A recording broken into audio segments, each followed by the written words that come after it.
Viruses जिनको हम specially पढ़ते हैं, इनको किसी भी किंगडम में जगह नहीं मिली है क्योंकि इनकी कंप्लीट ऑर्गेनाइजेशन नहीं पाई जाती।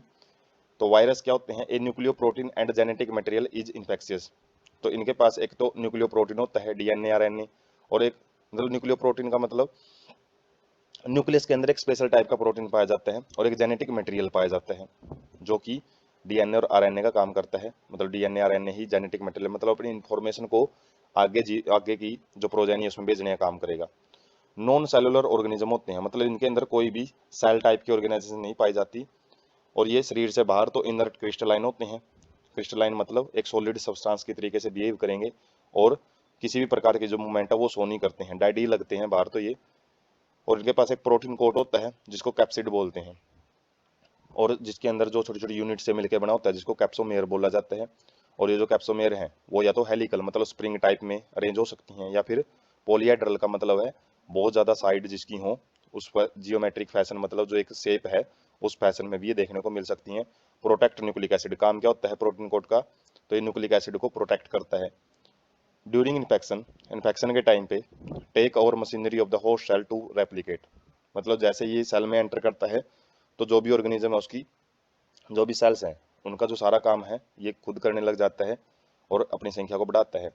एनिमल डिजीज इन, तो एनिमल्स में जो डिजीज हैं मम्प्स, मम्प्स क्या होते हैं? जैसे गले के अंदर डिजीज होते हैं, स्मॉल पॉक्स छोटे छोटे निशान से हो जाते हैं, हैरपीज एंड इन्फ्लुएंजा एंड एड्स, तो ये वायरल डिजीज होती हैं जो कि जेनिटल ऑर्गन के अंदर ज़्यादातर इसको जेनिटल ऑर्गन्स होते हैं जो वहाँ पे डैमेज करती है रिप्रोडक्टिव ऑर्गन्स को। प्लांट डिजीज होती है मोजाइक फॉर्मेशन, मतलब ट्यूमर फॉर्मेशन बनाते हैं ये, जो गांठे से बनेगी, कोई स्पेशल स्ट्रक्चर नहीं बनती है। लीफ रोलिंग एंड कर्लिंग, जो पत्ते हैं वो मुड़ने शुरू हो जाते हैं और कर्लिंग एक कर्ल शेप बना लेते हैं। येलोइंग मतलब जो पीले पड़ जाते हैं वो। वेन क्लियरिंग मतलब उनकी जो वीन्स हैं वो बिल्कुल साफ साफ दिखाई देने लग जाती हैं। ड्वार्फिंग, बौने रह जाते हैं, और स्टंट ग्रोथ का मतलब है उनकी ग्रोथ है वो रुक जाती है। तो जो वायरस की शेप है, पोलियाड्रन शेप की बात कर रहे हैं, तो ये वायरस की एक शेप है। और इसका जो हेड रीजन है ये नेक रीजन है, मतलब कॉलर रीजन भी बोला जाता है। और नीचे क्या हो प्रेजेंट होती हैं, कुछ टेंटेकल्स प्रेजेंट होते हैं या फिर फीट प्रेजेंट होते हैं जो कि इसको मूव करने में मदद करते हैं। और हेड रीजन में इनके पास जेनेटिक मटेरियल होता है। ये है जो कोरोना वायरस का जो वायरस, जरूरी नहीं है कि इस फॉर्म में हो, अलग अलग फॉर्म में वो पाए जा सकते हैं। उसके बाद है history and genetic material in virus. Virus के अंदर हिस्ट्री है, वो देखेंगे इतिहास क्या कुछ कहता है वायरस का। दमित्री लेवोन्स्की, तो ये साइंटिस्ट हैं, इन्होंने सबसे पहले जो वायरस शब्द है वो दिया था। और इसका मतलब क्या होता है? विनोम या फिर पॉइजनस फ्लूइड, जहर के लिए जो शब्द है वो यूज किया जाता है। And recognised in mosaic disease of tobacco, तो टोबैको के अंदर जो मोजाइक डिजीज है जो ट्यूमर फॉर्मेशन वगैरह करते हैं, तो वहाँ पे इसको सबसे पहले खोजा गया था, पहचाना गया था। WM बेजरनिक, तो ये दूसरे साइंटिस्ट हैं जिन्होंने ये बताया था एक एक्सपेरिमेंट करके कि एक इन्फेक्शन है हेल्थी प्लांट्स में भी कोज किया जा सकता है यदि हम क्या करें, किसी भी जो डिजीज्ड प्लांट है वहाँ से एक फ्लूइड लें, उसका कोई भी फ्लूइड हो सकता है, जिसको इसने नाम दिया था कॉन्टेंजियम विवियम फ्लूडियम, मतलब इन्फेक्शन कोजिंग फ्लूइड या इन्फेक्शन इन्फेक्शियस लिविंग फ्लूइड, जो इन्फेक्शन क्रिएट कर सके, जो दूसरे लिविंग जो हेल्थी प्लांट है उनके अंदर भी संक्रमण फैला सके, बीमारी फैला सके, तो उस फ्लूइड को इसने नाम दिया था ये। उसके बाद है WM स्टेनले, ये तीसरे साइंटिस्ट हैं, इन्होंने क्या बताया था कि जो वायरस हैं उनकी क्रिस्टलाइज्ड फॉर्म को इसने अलग करके दिखाया था, कंसिस्ट ऑफ प्रोटीन, और ये किसकी बनी होती है? प्रोटीन की बनी होती हैं। और जेनेटिक मटेरियल के बेस पे भी यदि बात करें तो वायरस के अंदर जो जेनेटिक मटेरियल है वो आरएनए भी हो सकता है, राइबो न्यूक्लिक एसिड, डीएनए भी हो सकता है, डीऑक्सी राइबो न्यूक्लिक एसिड, ये सेंटर में पाए जाते हैं बिल्कुल, जो कि इंफॉर्मेशन है एक पीढ़ी से दूसरी पीढ़ी में लेके जाने का काम करते हैं।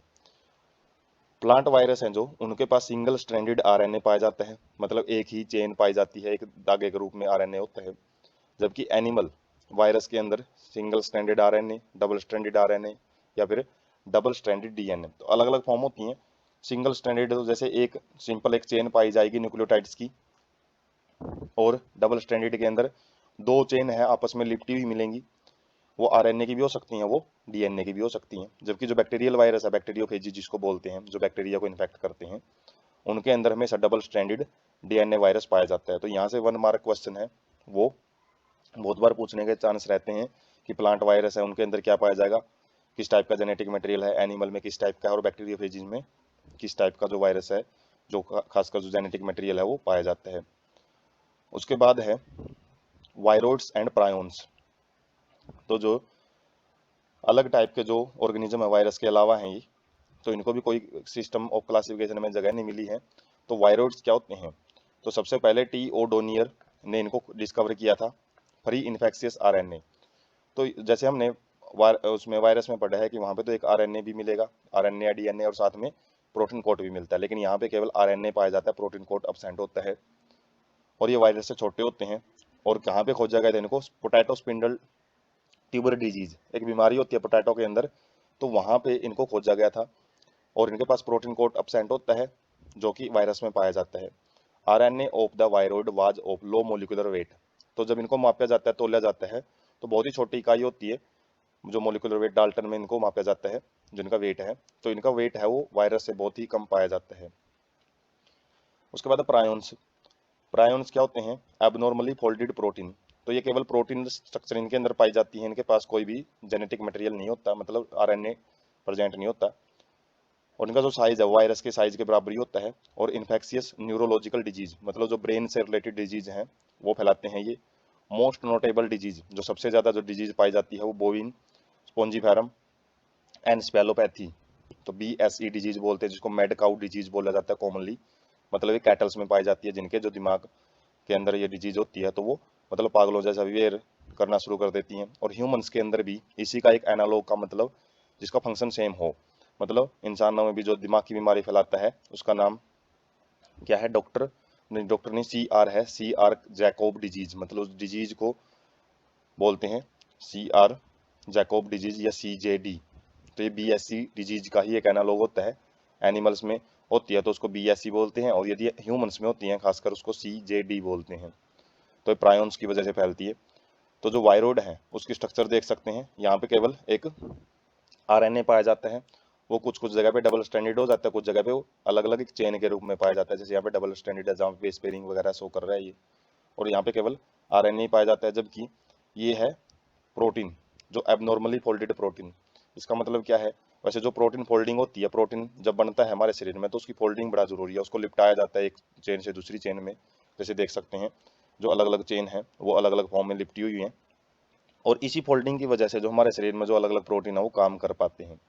यदि फोल्डिंग ठीक ढंग से ना हो तो प्रोटीन अपना मेन काम छोड़ के डिजीज भी फैला सकता है। तो ये प्रायोन्स बस एक प्रोटीन होता है जो शरीर में बनता तो है, लेकिन ये काम दूसरे करने शुरू कर देता है जो डिजीज फैलाने लायक हो। उसके बाद है लाइकन्स, ये लास्ट टॉपिक रहेगा हमारा इस चैप्टर का।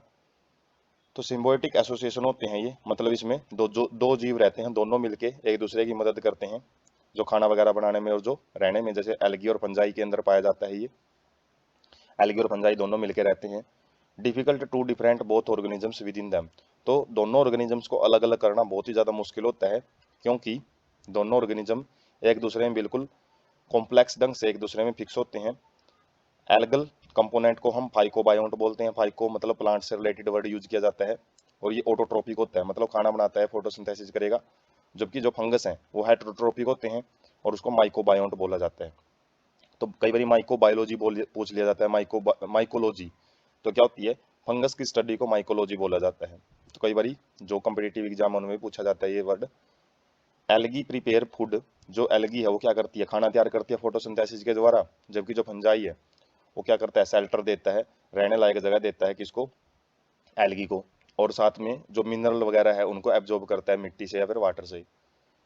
Act as indicator of pollution, तो ये पोल्यूशन का इंडिकेटर का काम भी करते हैं। जो लाइकन्स है हमेशा ये पोल्यूटेड फ्री मीडियम में ही मिलते हैं, यदि वहाँ पे पोल्यूशन हो जाता है तो इनकी डेथ हो जाती है, जो कि एक साइन ऑफ इंडिकेशन भी होता है। और जो लाइकन्स हैं, लाइकन्स की जो पिक है वो देख सकते हैं हम, यहाँ पे ग्रीन ग्रीन कलर की जरूर दिखाई दे रही है, लेकिन इनके अंदर फंगल पोर्शन भी प्रेजेंट है। तो फंगस क्या करता है? इनको खाना पानी वगैरह है उसको अवशोषित करने में मदद करेगा, और जो ग्रीन कलर का पार्ट हम देख रहे हैं एल्गी है, ये क्या करता है? खाना वगैरह बनाता है इसके लिए। तो ये होते हैं लाइकन्स।